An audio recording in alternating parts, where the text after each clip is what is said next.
Nous sommes ensemble. Mesdames et messieurs, bonjour et bienvenue à votre minute d'information. Présidentielle 2025, Bello Bouba Maïgari accueilli par les populations. Après le meeting historique du candidat Issa Tiroma Bakari du FNC à Yagua, c'est au tour de Bello Bouba Maïgari de drainer une foule immense à Garoua, la capitale régionale du Nord.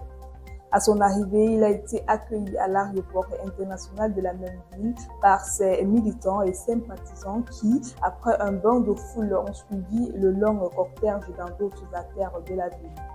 Après cette démonstration qui intervient en ces jours de campagne électorale, l'ancien ministre d'État, ministre du Tourisme et des Loisirs, a été accompagné dans sa résidence par les populations.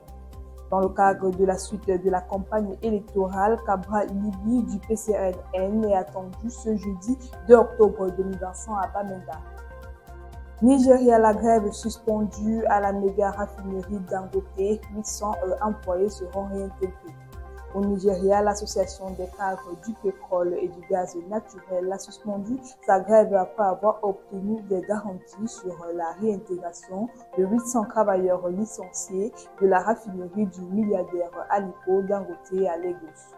La mobilisation avait débuté lundi 29 septembre 2025 pour dénoncer le licenciement des salariés affiliés au syndicat et leur remplacement par des travailleurs étrangers, notamment les Indiens.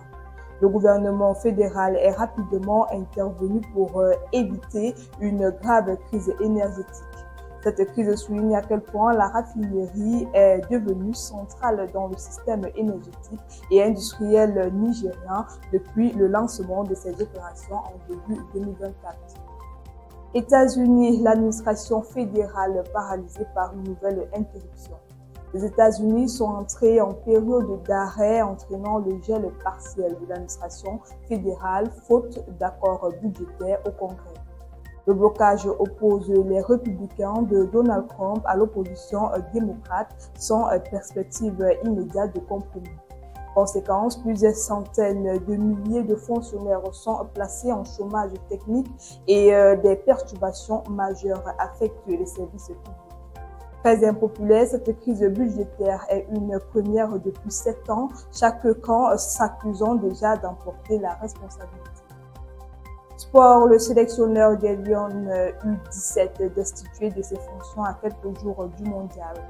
La nouvelle a été publiée par voie de communiqué par la FECAFOOT à 17 jours du mondial féminin U17 prévu au Maroc. Joseph Ndoko, grand acteur de la qualification du Cameroun, a été démis de ses fonctions suite aux accusations graves liées aux mœurs.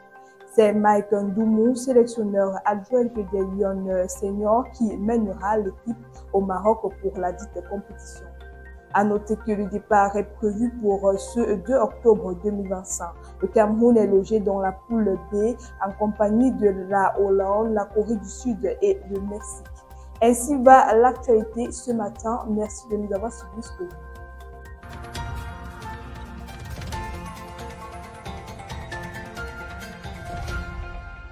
Campus TV, nous sommes ensemble.